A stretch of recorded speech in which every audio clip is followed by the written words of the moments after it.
Not so long ago, mining magnate Clive Palmer was at the height of his powers. By his own account, a billionaire with unprecedented clout in the federal parliament. But Mr Palmer's fortunes have faded. His political party is imploding, and tomorrow he goes on trial in Brisbane in a civil case in which his Chinese business partners are accusing him, effectively, of fraud. The Chinese conglomerate CITIC Pacific is accusing Mr Palmer of acting dishonestly by using $12 million of its money to help bankroll his 2013 federal election campaign. The case is also under investigation by the West Australian Fraud Squad, and it could have grave implications for the tycoon's political and business future, as Peter McCutcheon reports.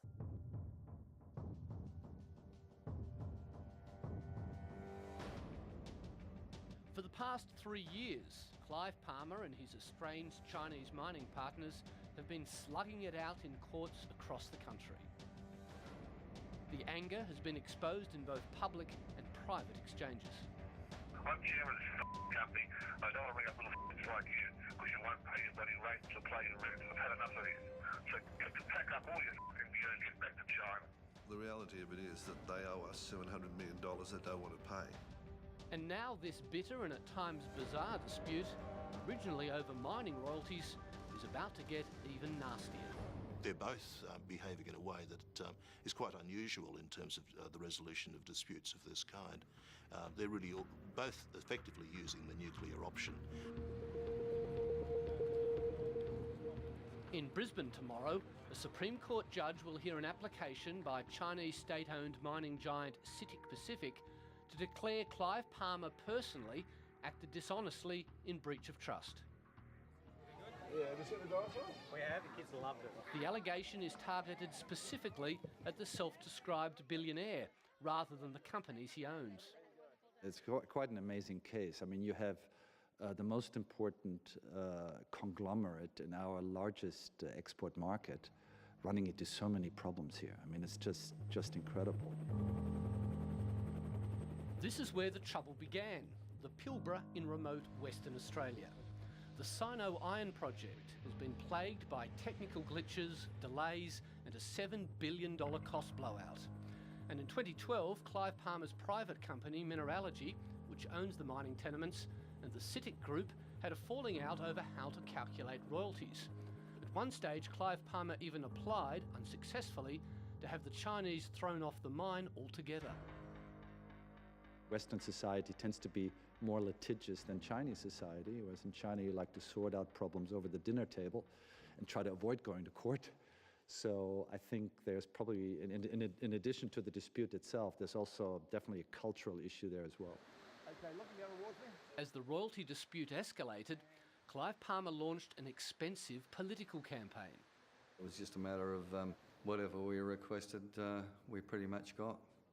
Glenn Moody worked out of the central office of the Palmer United Party during last year's federal election, and he believed Clive Palmer could afford to be extravagant.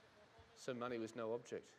As far as I know, money was no object. When it came to Clive Palmer, no one would have ever disputed that fact. Did you ever wonder where all this money is coming from?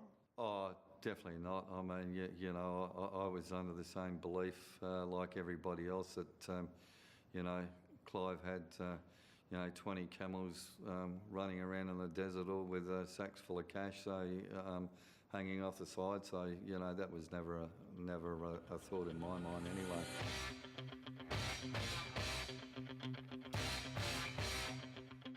But since the federal election, CITIC Pacific has succeeded in shedding some light on where Clive Palmer found this stack of cash.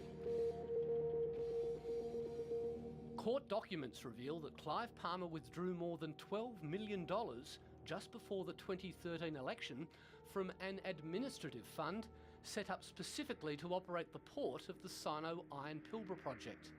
Much of the funding went through Palmer's company Cosmo Developments and ended up in the coffers of Palmer United. The trial before the Queensland Supreme Court won't be focusing on where the money was spent because the basic facts are not in dispute.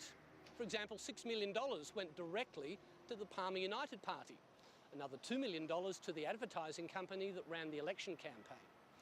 Rather, this trial will be looking at the technical question But whether that fund Clive Palmer took the money from is really a trust, and consequently whether Clive Palmer acted dishonestly. This is just a beat up by the Chinese that don't want to pay for our iron ore, that want to take over our ports, use their lobbyists, flash their money around because they're a state-owned company, and subvert Australian democracy.